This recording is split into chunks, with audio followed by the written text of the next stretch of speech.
Hello, everybody, and welcome to WCSO Video Podcast. This is our very first live podcast, and it's kind of a special one for us. We have two very important guests with us. One is the Sheriff of Washington County, Sheriff Pat Garrett, and the District Attorney of Washington County, District Attorney Kevin Barton. We're going to start off real quick. I want to get an introduction to both of them. First of all, District Attorney Barton, can you please give us an introduction on yourself? Yes, and thank you for having me here. I'm the District Attorney for Washington County. And before I became the elected district attorney, I worked here as a prosecutor for about 13 years. In that time, I worked quite a bit on cases involving vulnerable victims, including children and child abuse cases. I live here in the county. I've got 3 kids. I live in the Sherwood area. And the reason I really enjoy being the DA is that keeping this county safe and working with the people in the county is a personal mission for me, because it's where I'm raising my own family, and it's partly where I was raised myself. Thank you. Sheriff Pat Garrett, can you tell us a little bit about yourself? Thank you, Danny. I've been with the Sheriff's Office for 32 years, been Sheriff for 8 years. Prior to that, I've served as the Undersheriff, Chief Deputy, Commander for both Patrol and Jail, Patrol Lieutenant, Patrol Sergeant, Corporal, Narcotics Investigator, SWAT Team Operator, and Deputy. Before the Sheriff's Office, I enlisted in the Army, started out as a private. I retired from the Army Reserve as a Lieutenant Colonel. I served 2 post 9/11 tours, and I have a wonderful wife of 32 years and 2 grown children, also wonderful. Thank you. Thank you very much. So everyone out there, just want to let you know how this is going to work. Obviously, this is a Facebook Live event. We're encouraging you guys to give us questions. We're going to ask those questions of the Sheriff and the District Attorney. So this is your opportunity to go ahead and get the information you're looking for. My name is Sergeant Danny DePietro. I'll be the one kind of asking them the questions. The way it's going to work is I'm going to ask the Sheriff first for first question. Then we'll ask the District Attorney. We'll kind of go back and forth getting your questions answered. So let's start off. The first question for you, Sheriff Pat Garrett. Can you please tell us just an overview of the Sheriff's Office? Absolutely. So we have a staff of about 600, serving a county of about 620,000. So really, no matter where you live in the city, outside the city, in the urban area or rural area, you're served by your Sheriff's Office. And we do that from the law enforcement standpoint, where we have essentially police officers, right? That's patrol deputies who are answering 911 calls. They are enforcing traffic laws. They're establishing relationships with the business community. Occasionally today, they're helping kids who are shut in, maybe celebrate a birthday. We run the 2nd largest jail. So we have jail deputies who work in housing units with up to 64 adults in custody at a time. They have excellent communication and de-escalation skills to be able to run that jail in a safe manner. They do a fantastic job. We also have jail services technicians. Those are non-uniformed specialists in the jail who do a lot of various functions, like booking somebody who's under arrest and arrives at the jail, or maintaining their property, or just communicating with our adults in custody. We have a civil unit, a team of civil deputies who serve orders of the court, like summons, subpoenas, restraining orders, emergency response protection orders. They do judicial foreclosure sales, a wide variety as the enforcement arm of the court. And we have concealed handgun licensing as a statutory obligation of the sheriff. We have a team that maintains that program. And then we train, we hire, we have great leaders here. So it's a very wide variety. From a law enforcement perspective, it's probably the most varied organization you're going to find serving your community. Wow, that's a mouthful. Okay, next, Kevin, you mind if I call you Kevin rather than District Attorney Barton every time? Absolutely, please do. Absolutely. Perfect. Kevin, go ahead and top that. Can you tell us about the Sheriff's Office? Well, I can't top the sheriff's office because one of the joys of my job is I get to work with a number of good leaders, and our sheriff is one of them. But in the DA's office, we work really in partnership with law enforcement, including the sheriff's office. And for people watching, I would compare it to something like a relay race, where law enforcement would go out and do the initial investigation when there's a crime. But then at some point in time, for some of those investigations, they pass the baton to us in the DA's office, and we pick that baton up and we run with it in the court system, in our criminal justice system. Our mission in the DA's office is to seek justice and protect our community. And what that means with seeking justice is doing the right thing for the right reason. And protecting our community means always ensuring that every decision that we make, every action that we take, and every case that we prosecute is done knowing that at the end of the day, it all comes down to public safety, to making sure that we can make Washington County a place where you can live, work, and raise a family in safety. And in the DA's office, we have about 130 employees, including just about 40 prosecutors. Those are the people that you see in court, like you might see on TV shows. And all of our employees work together to accomplish that mission. We have a misdemeanor unit that handles our lower level misdemeanor cases, things like drunk driving or simple assault cases. We have a felony unit that handles the more serious felony cases, things that might include identity theft or felony level theft cases or drug dealing type cases or drug manufacturing cases. We have a domestic violence unit that handles intimate partner violence cases, so commonly known as DV. We have a child abuse unit that handles crimes against children, a juvenile unit that handles crimes committed by people who are under 18, and a child support enforcement unit where we help parents who are owed child support receive the funds so that they can have a stable family block. And everything that we do, as I said earlier, is done with that eye toward ensuring that we have a safe community where people can not think about crime and go about their daily business. Wow, okay, thank you. I know I said sheriff's office at the beginning there, but yes, district attorney's office, you did a very good job trying to top Pat, but I'm kind of lopsided on my opinion. Pat, first question for you. COVID-19, a lot of times shelter in place, a lot of time in home, family, friends, family, children. What can you tell us right now about the domestic violence situation within Washington County during COVID-19? Well, we're keeping a really close eye on that. And that is something that really all of us, to include our district attorney's office, is very concerned about. What we're seeing as far as calls for service is that domestic violence calls are down a small, something like 6% in March and April compared to those 2 months in 2019. However, that is not a true representation of that problem, of that public safety threat, that public health threat right now, because we know from our service providers like the domestic violence response team, our Family Justice Center, that in emergencies like we have now, where people are shut in, survivors, those at risk, are less able to break free and access services. And so we're expecting that when our stay-at-home order is loosened, that we are going to see a rise in domestic violence calls and requests for services. That's why we have a detective signed to the Family Justice Center. That's why we have a domestic violence resource team. That's why when we're on the scene of a domestic violence call today, now more than ever, we're doing our very best to make sure that someone who's at risk, if there's not a crime at the scene, can access services. The Family Justice Center, the Domestic Violence Resource Center, they're still up and running, just like we are, just like the district attorneys are, like all of our police departments in the county. So it's a concern that we're watching closely, and we think right now it's underreported. Thank you. Same kind of question along the lines for you, Gavin.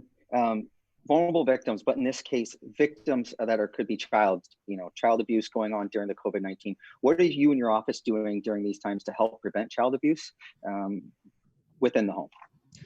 That child abuse issue is especially concerning. All of the indicators we have lead us to believe that child abuse is not decreasing. However, we've noticed that reports of child abuse have drastically dropped. So, for example, everybody has heard of the phrase mandatory reporter. There are some people in our community that are required by law to report child abuse to the authorities if they learn of it. Those would be people such as doctors, counselors, teachers, nurses, people who have contact with children. And these days with social isolation, and when we have children who are no longer having the same amount of contact with the outside world that they once did, we've noticed that those mandatory reports have dropped significantly. According to numbers from DHS in Washington County, the same week that schools closed, child abuse reports dropped by over half, close to 60% drop off in child abuse reports starting that very same week.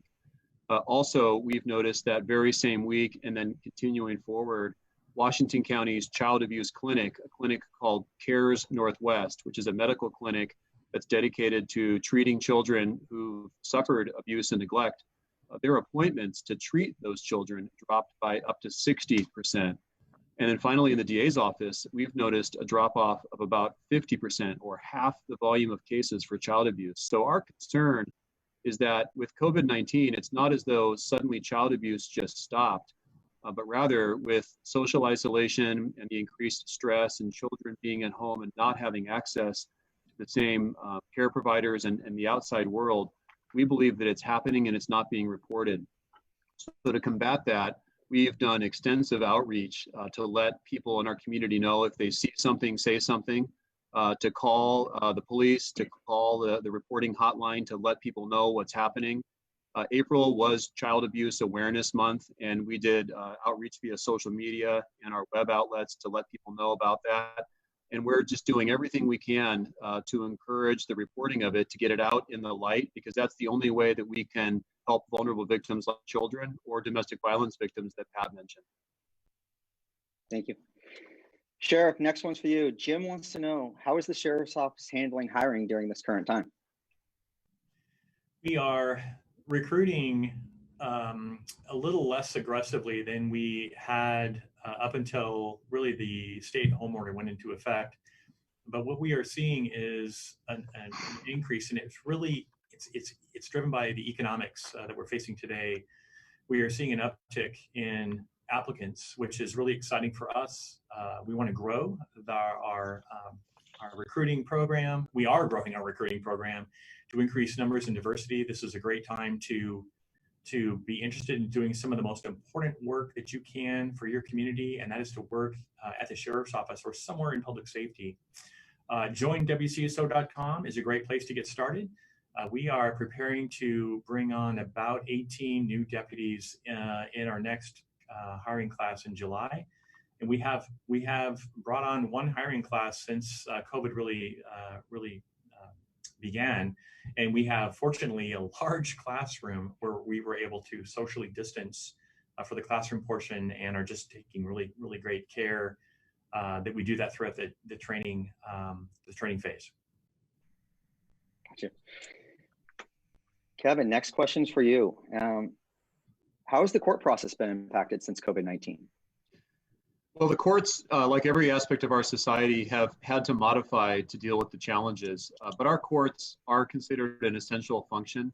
And so although they've modified the types of hearings that can progress, and some court proceedings have been delayed until COVID-19 is over, many court proceedings are still continuing. So our prosecutors are in court either physically or now virtually, sometimes with remote appearances. But we're in court handling appearances such as arraignments or preliminary hearings.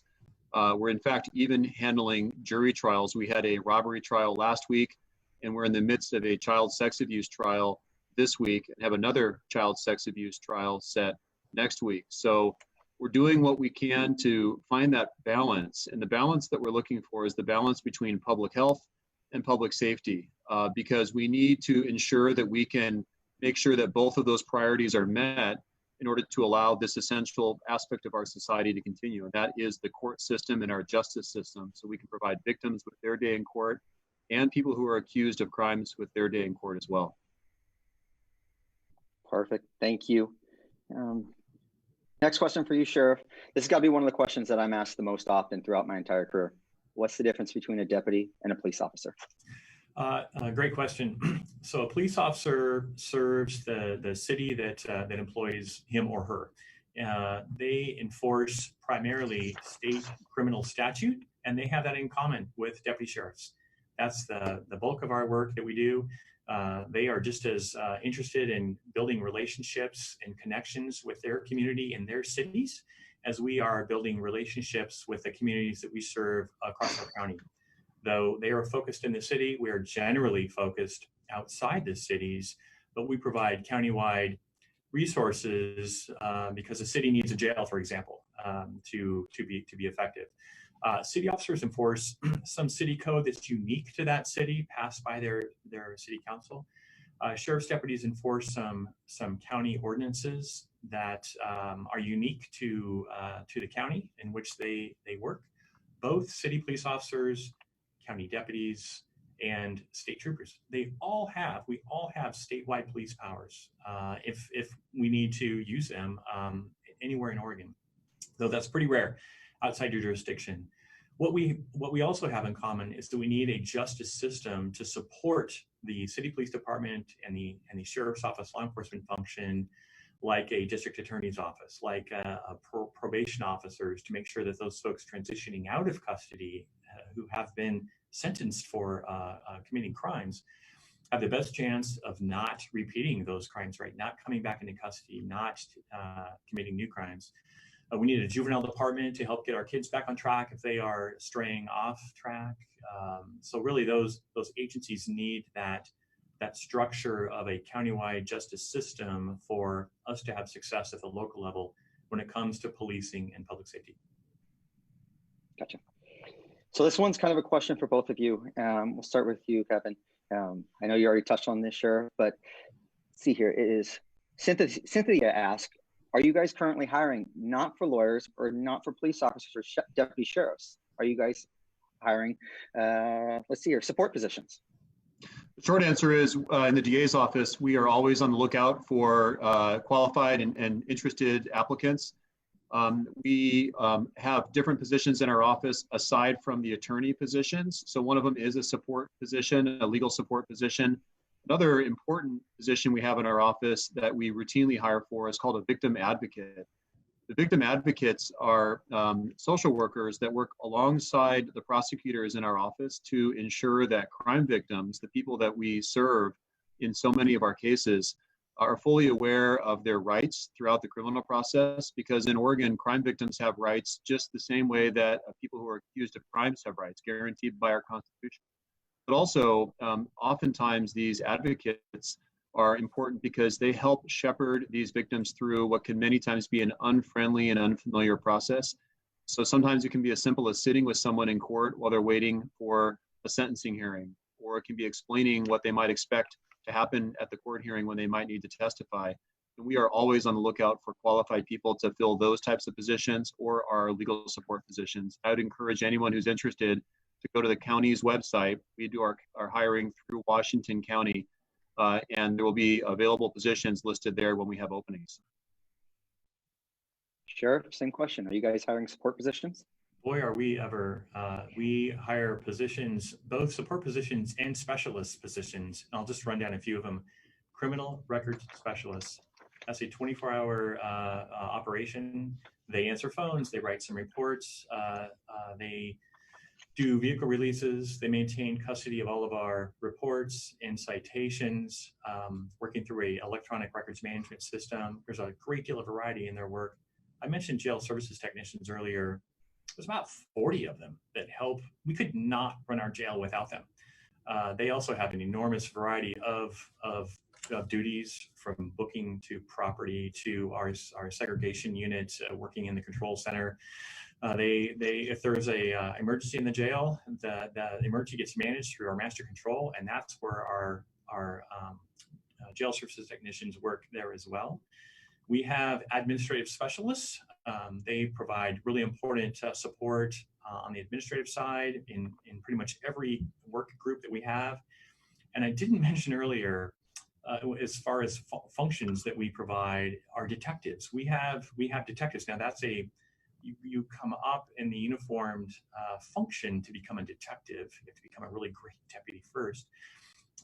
But you can start out in one of these other positions that are non-uniform in nature, and then if that's your interest over your career, you can transition and do different jobs. And just as an example, our current jail commander, she started out as an administrative specialist in the office that we occupied before we occupied this office. And then she became a jail deputy and has done a fantastic job through her career. But she started out as an administrative specialist. So there's the potential is unlimited if you start out in a support or other kind of professional role.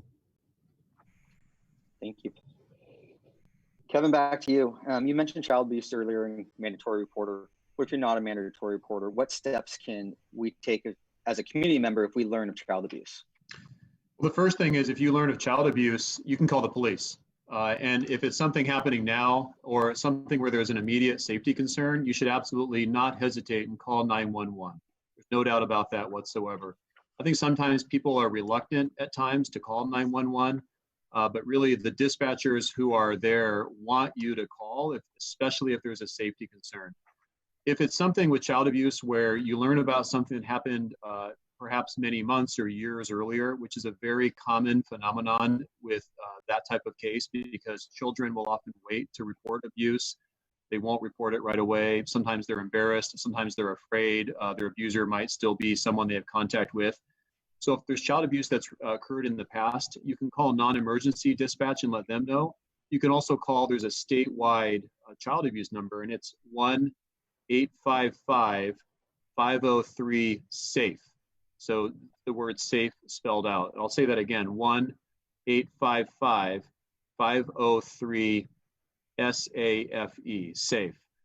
Really the important thing is if you hear of something or know of something, just getting the light of day and letting other people know about that so that the professionals can come in and respond to it is the most important thing you can do. Perfect. Thank you. Sheriff Garrett, Maggie wants to know, her fiance wants to become a deputy, but wants to know what are our rules on appearance when it comes to beards and tattoos? About 2 years ago, we convened a broad working group here of Sheriff's Office staff to help us form a policy that we currently have when it comes to appearance. We do allow tattoos as long as they are, appropriately. They're not obscene, of course, on arms. You can have beards. That's been a really popular sort of advertisement campaign for folks in the military who are interested in this line of work, that we allow facial hair, neatly trimmed, of course. And then, of course, jewelry for no matter what gender you are. So we've loosened it up enough to give people to kind of represent the social norms that we have here, while also balancing the expectations our community has as far as professional appearance. Gotcha. I'm gonna come back to you one more with another question. Tracy wants to know what's being done with the help of the homeless camps off Highway 47 north of Martin Road. Well, we've been upping our game recently about our outreach to folks without houses, especially during COVID. And we have working with our housing authority and Community Connect, which is kind of the overarching way that people get housing services, and to reach out. We've visited camps, we provided food, we've provided material with respect to how to keep yourself healthy during COVID, then multi-language cards and so that people, or pictures if they don't speak English or don't speak the language they're providing. And then we've established Health and Human Services. I tip my hat to them. They established a respite center, really using the Comfort Inn Hotel at the Washington County Fairgrounds in Hillsborough. And I also congratulate and thank the city of Hillsborough for being such great hosts. That's for people who without a house, who are exhibiting COVID symptoms or have tested positive. It's a safe place where they can live until they become healthy.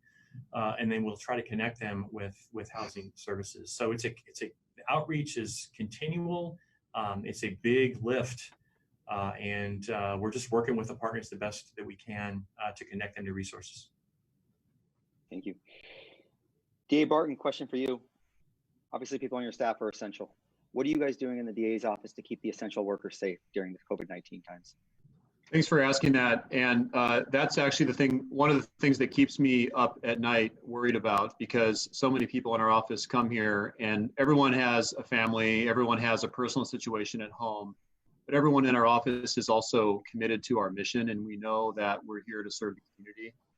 But I'm worried about the possibility someone might get sick or somehow put their own personal situation in jeopardy. So very early on in the process, really as soon as schools closed, our senior management sat down and thought, what can we do to make sure that we can ensure the safety of our people and also the continuity of our services? We need to keep functioning in order to have the courts continue to function and in order to pick up that baton from the police when they hand it off to us, deputies like the deputies in the sheriff's office. So we've cut our office staff into 2 different teams where we're working a few days on in the office and a few days off from home, telecommuting. All of our attorneys have the ability to telecommute using laptops and internet connections, and we've increased our ability of our staff to telecommute as well. Many of our staff members don't have work-issued laptops, but have volunteered the use of their own personal computers at home. And so they're actually remote accessing in and using their personal devices to do that so that we can continue working. And then we're increasing the use of social distancing in the office. We're making sure we do video appearances in court whenever possible, and working with our partners like the sheriff's office and the judges to just limit the amount of interaction that we can do to minimize that risk. Thank you. Sheriff, question for you. This is from Jim. Second question from him. What is the makeup of each of your offices and how it represents towards the community makeup? I'm sorry, the makeup of our officers? Yeah, I think what he's demographically is what he's looking at. Okay, okay. The office compared to the community we serve, Washington County. Right, so our demographic makeup, if you just look at the non-Caucasian breakdown of our office, it's about 11%, I think. I'm not absolutely positive, but it's hovering right around 10, 11%. That is, of course, significantly less than the rich diversity that we have at the sheriff's office, in Washington County, which is why we are focusing our recruitment efforts on diverse groups like the Mente group of Latino students from high school through college. We've attended events at Linfield College for the past several years. Women's Expo, other pride events, wherever we can go, where people are interested in working and serving their community in an important way, where there is diversity, we're going to be there. We've also focused our recruiting efforts on military transition fairs, because if folks like me, if you served in the military, that is a very diverse community. And we are getting diverse applicants out of that as well. Community colleges are also diversifying significantly over the past, I'd say, 5 to 7 years. And we're inviting and hosting visits from area community colleges, criminal justice programs. We bring them to our training center and show that off as a premier training center that underscores our commitment to professionalism. So that's an area that, as I said earlier, we want to up our recruiting in numbers and diversity, and that's why we want to represent more closely the communities that we serve. Thank you. Let's see here. One more for you, Sheriff. Devonna asked, I got my ballot and I see measure 24-296, the levy for countywide public safety. On my ballot, it says it's a replacement. So what happens if it doesn't pass? What programs and how many positions could be impacted or eliminated? So I have to thank you for that question. I'm going to be really, really careful in my answer, because if I was in person, I could tell you really how I feel. But we're doing this using government resources, so I have to be neutral. I'm just going to say that it supports an array of county-wide justice system services. I did describe that earlier in our chat. And for the average homeowner, which the average homeowner now, when it comes to assessed value, that's a home of about $300,000. I can't believe it's that high, but that's That's an average assessed value home today. The cost to continue those services is about $12 a month into the next levy cycle. So the levy's been in existence for 20 years. Voters are asked to continue it. There is an increase. It's the first increase in 20 years. It enables us to expand services to address a growing county with demands on those services. And if it doesn't pass, then of course that $12 won't be on a property owner's tax bill, but there would be a reduction in services. And at the sheriff's office, it represents about 100 positions, law enforcement positions, jail positions, some crime analysts, and so I'll leave you to form your own opinion about that, and would just encourage you to vote. And this person who asked the question, I'm sure that's why that question was asked, and I just thank you for serving in that capacity to vote right now during this time. Kevin, and I understand that ballot measure also impacts you. I'm going to ask you the same question. How does that ballot measure impact your office? Well, I'll echo everything that the sheriff just said. That particular levy funds all public safety throughout the county. When I talk about public safety in our county, I use the phrase ecosystem because it really is this multi-pronged approach where it's the sheriff's office in the jail, it's the sheriff's office that handles the enforcement throughout the county. It's the DA's office that prosecutes crimes that happen anywhere in the county, whether you're in a city or in an unincorporated area. You can be in Beaverton, you can be in the country, you can be in Sherwood. We prosecute all crimes throughout every stretch of the county. The levy also funds our juvenile department, which handles situations with children and teenagers who commit crimes, where we're working to rehabilitate them to turn the ship around so that they can become productive members of the society that we live in. It funds our community corrections department. Those are the probation and parole officers that supervise individuals who've been convicted of a crime, but they're still living in our community. The vast majority of people who commit crimes do not go to prison. They come and remain in our community. And even if they do go to prison, eventually when they get out, they live in our community. And our community corrections department is responsible for supervising them to ensure that they can live safely and that they keep the rest of us safe and that those people are rehabilitated. And it also helps fund shelters throughout the community and programs like our Family Justice Center, which serves domestic violence victims, and other emergency shelters for women and children and other individuals who are victims of domestic violence and need a safe place to live. So that levy does so much throughout the county and funds roughly 16% of all of our public safety resources. And like the sheriff, because I'm speaking to you using a county provided equipment, I can't tell you what I think you ought to do other than to say it's extremely important to vote. And if I were speaking to you in person, I would tell you what I really think. Thank you for that. Back to you, Sheriff. This is a writing question from Greg. He had written this to us yesterday. Kind of a topic that's been going around the last couple of months. How do you respond to ICE detainers, and which overrides sanctuary laws? Is it state, federal? Which one? In 2014, a federal magistrate here in Portland, ruled that an ICE detainer is simply a request. It was the next day after the ruling was public that we discontinued holding individuals for ICE, as that was found to be unconstitutional in that federal court. So they continue to provide detainer requests. That's not something that we honor because we follow the law. The additional part of that question? The next one had to do with sanctuary laws, and which one superseded which, the state or the federal laws? Okay, so sanctuary. So in Oregon, we have a state statute that's been in existence for over 30 years. It's State Statute 1818.820. And I advocated to continue that statute because it helps preserve confidence in our immigrant and refugee community to come to the police if there's a crime or they witness a crime and they need to report a crime.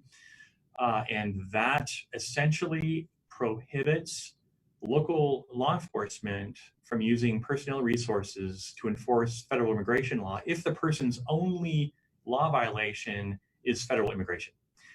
I think that's valuable, and that's the law of the state, and we certainly abide by that law. In addition, about 3 years ago, the state legislature passed a law which prohibits state agencies, to include state and local agencies, from providing identifying information voluntarily about individuals to ICE. And we also comply with that law because that's the law, and we follow the law. It's immigration law, to put it mildly, is complicated. And what we do here at the Sheriff's Office is follow the law and invest in our relationships with all of our communities to serve everyone professionally, fairly, and equitably. Hey, Danny, can I jump in here with a couple thoughts? Absolutely. So I agree with everything the sheriff just said, and let me add to it with a real example of a situation that we had not long ago. So about 2.5 years ago, I was prosecuting a murder case. It was a stabbing that happened at the Burger King on Highway 99. So right by Costco and Fred Meyer's out there on Highway 99 as you're coming toward I-5. And the key witness to that stabbing was an employee at Burger King. And she called me on Friday, the Friday before the trial was supposed to start. And we had prepared her for her testimony, and we needed her to come in and talk about what she had seen because she witnessed the events leading up to the murder. And she told me that her family was begging her not to come because she was not documented as an immigrant. And she was concerned that if she came to court and testified about what she saw, that she could get picked up by ICE. And she wanted to know if I could guarantee her that wouldn't happen. Now, ICE is a federal agency, and that's completely outside of my control or the sheriff's control or even a state court judge's control. And ICE absolutely has a legitimate function in enforcing our federal immigration laws. But from my perspective, my job is to make sure our community is safe and to prosecute criminals. And I was worried because if she didn't come to court to testify about the stabbing that she witnessed, I couldn't put away a murderer who needed to go to prison. And I couldn't tell her, go ahead and come and you don't have to worry about anything. So she ended up coming. She made, in my opinion, the right decision and came to court. She testified, and we were able to convict this man of committing the murder. And the reason I share that is I believe that the courthouse, ICE ought to treat the courthouse the same way they treat a hospital, which is ensuring that people can access those services, because we need everyone in our community, if they're sick, if they, for example, have COVID-19, whether they're an immigrant or not, we want them to get the treatment they need to keep everyone else safe. And the same theory holds true, in my opinion, with the courthouse. If they're a witness to a crime or a victim of a crime, we want everybody to report what they see, to access that justice so that we can prosecute those criminals and keep the entire community safe without regard to citizenship status. So I give that story as a real example because anyone that witnesses a crime, we want that report to happen. And it's a legitimate concern that those reports may not happen if people are afraid to come forward. And I got to circle back as well, Danny. Okay. I said this is complicated earlier, and there's two additional thoughts I have. One is federal activity really puts local law enforcement in a challenging position. So we were releasing, as we do, our folks that leave jail. They leave jail out a door on the, let's see here, that's going to be the north side of our jail. And about a little over a year ago, it came to our attention that ICE agents were waiting to make contact and take custody of somebody. And there were foot pursuits that were going down Washington Street into the parking structure towards First Street. And that was dangerous to the community. made a very difficult decision that if they are, instead of chasing people through downtown Hillsborough, if they are at our jail at the normal time when we make a release, that we're going to facilitate safe transfer of custody.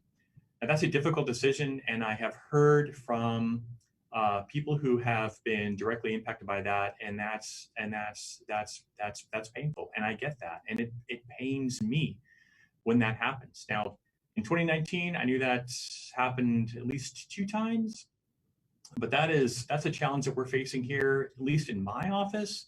That's a policy that's really challenging for me to get my arms around, to kind of balance and weigh that public safety factor, given those 2 options. And then the other recent event is that I was served with 2 federal subpoenas for personal identifying information for individuals in our custody. I was advised by legal counsel about them being legally authorized subpoenas. I responded to those subpoenas. Just last month, the U.S. District Court in Colorado upheld those subpoenas that were very essentially the same as what was served on me. It's the only time that's ever happened since as long as I can remember. But again, these are very difficult decisions. It's where federal law butts up against state law, and it's just where we're at in our community. And so we strive to maintain the trust and relationships with everyone in our community as we work through some of these very challenging dynamics around federal immigration. Thank you both. That was, like you said, a very complex answer, and I appreciate that. Switching back to the COVID-19, this is for you, Kevin. How has the DA's playbook reacted to COVID-19 pandemic compared to a stereotypical disaster such as maybe an earthquake? What's changed? Well, thank God we haven't had the earthquake, so we haven't had the experience to compare that to. And COVID-19 has so many negative things associated with it, but one potential silver lining is it's given us all an opportunity to prepare for that next potential disaster, whether it's another resurgence of COVID-19, another pandemic, an earthquake, or some other type of disaster that puts us on our heels. And so what it has done is it allows us to work with the county's Emergency Operations Center, the EOC, which is a county resource that provides services to everyone that lives within the county to connect people with different resources that are available. It also gives us a way to find opportunities to do our essential job differently. So we're actually finding, for example, I've never done so many Zoom meetings or Microsoft Teams meetings. I've been able to really figure out ways that we can do our job in some ways more efficiently. So although I think that an earthquake, of course, would bring with it different types of challenges, this has given us in some ways a bit of a dress rehearsal, and I pray to God that we never need to put that into real practice. Thank you. So it's going to be the final question today. Adam's asking, I'm going to actually combine 2 questions because this is a question that we've seen a lot in the last couple of months. First one's parts from Adam. How many people are in the county jail now, and how many fewer than typical is this? And then additionally, there was another question that went along with this is, with the releases that have happened, are you letting out high-risk offenders? Yeah, okay, so right now we have about 280 adults in custody in the jail, and we trimmed our population to do our very best to enable social distancing and to keep everyone in our custody as healthy as possible so that COVID didn't get a foothold in that facility. That is an incredibly valuable justice system resource that we need to preserve to the best of our abilities into the future. And so far, knock on wood, that's been successful. So that's about, almost, it's about 50% full, right? We could take about another 280 folks to fill that jail up under previously normal circumstances. We're poised right now to begin to expand the number of adults in custody. We think we have, everyone's masked up. We have very robust intake health screenings for arrestees who come to jail.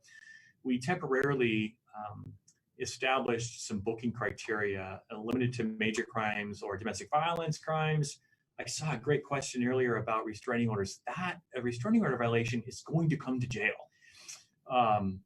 Sex crimes are going to come to jail, but we are going to grow the types of crimes, our lower level crimes, as being able, police officers will be able to bring those individuals to jail here in the coming weeks. So we're just kind of building that plan, but we got to coordinate that plan with the courts and the DA's office and our parole and probation office and our court security staff. So we're just getting started to really kind of find a way through to a new normal.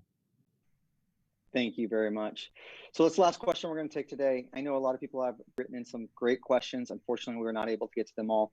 Our goal is to try to answer them over the next couple of days. We will get that in writing. We'll put it in the comment section. What I want to do next is I want to give you guys both an opportunity to just say one last thing if you would like. And if you could go first, Sheriff, I would appreciate it.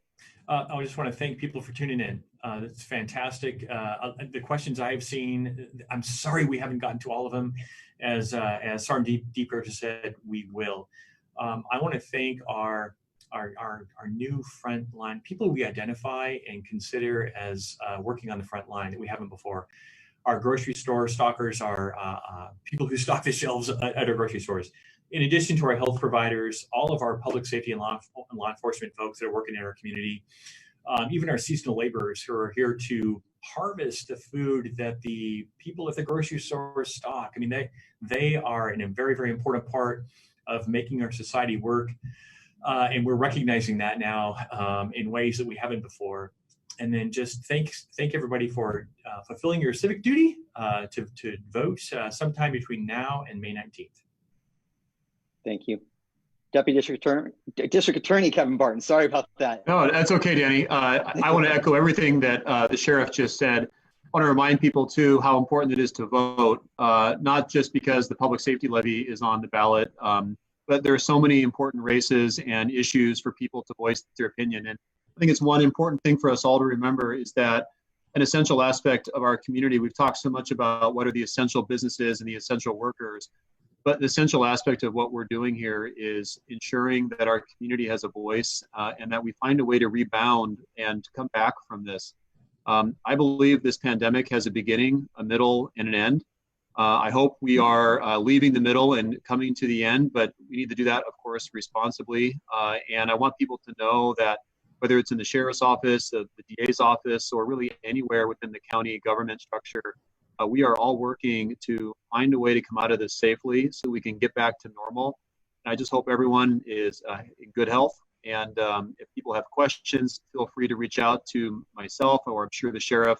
The Washington County DA's office, we have a website with the ability for people to submit questions as well, washingtoncountyda.org, or our various social media channels. So thank you very much for tuning in. Thank you.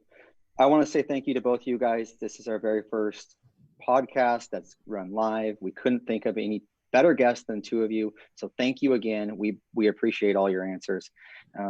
Thank you everyone for tuning in. We appreciate you as well. We appreciate all the great questions. We're going to try to answer each one of them that we are able to get to within the next couple of days. And again, thank you for joining us tonight. Bye-bye. Thank you.